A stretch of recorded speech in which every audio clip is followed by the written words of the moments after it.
Pēnei te whakaharatau whakamutunga a ngā manu taupua o Ngā Taiātea Wharekura mō Autaia.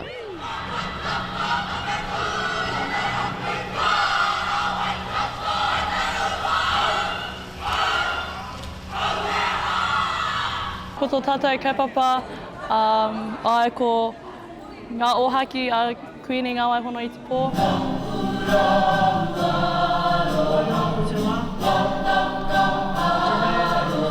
Ko te tau tuarua tēnei, kua whai wāhi a Ngā Taiātea Wharekura ki te kaupapa whakaari a Autaia, a e whai ana a tūra rewha i tēnei pūmanoa ōna, arā ko ngā mahi whakaari.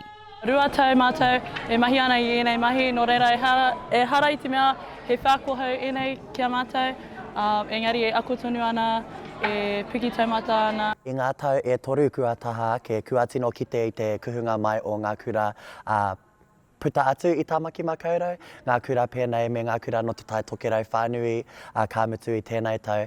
Kite ana e muri nei ahau, kua kuhu mai tētahi o ngā kura no Waikato.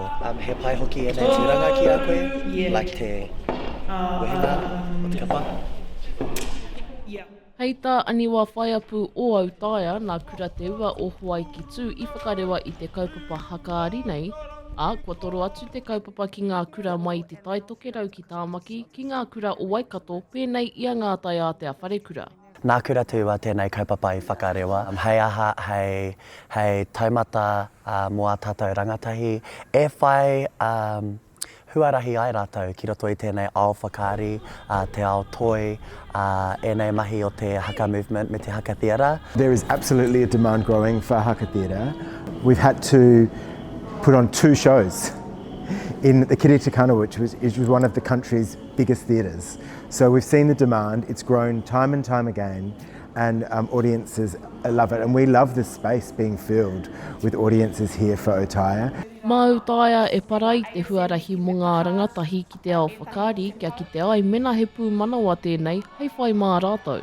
There's an energy, there's a freedom of expression, and there's a real joy and pride with both the performers but also in the audience. Ko ngā mahi kariwha ia e mātou, ko te mahi waiata, ko te mahi patu, ko te mahi tūtaua, ngā mahi Māori katoa. Kia whai ara, kia whai huarahi ai o tātou rangatahi, o tātou taiohi. Ka mutu tātou te iwi Māori ki roto ki enei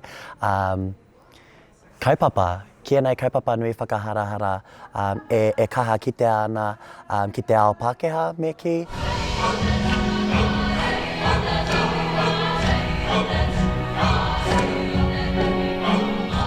Ka tūa Ngā Taiātea Wharekura ki te whare tapure o Kiri Te Kanawa i Tāmaki Makaurau ki te whakātu i ō rātou pūkenga hakaari. Macie Kuki, Aukaha.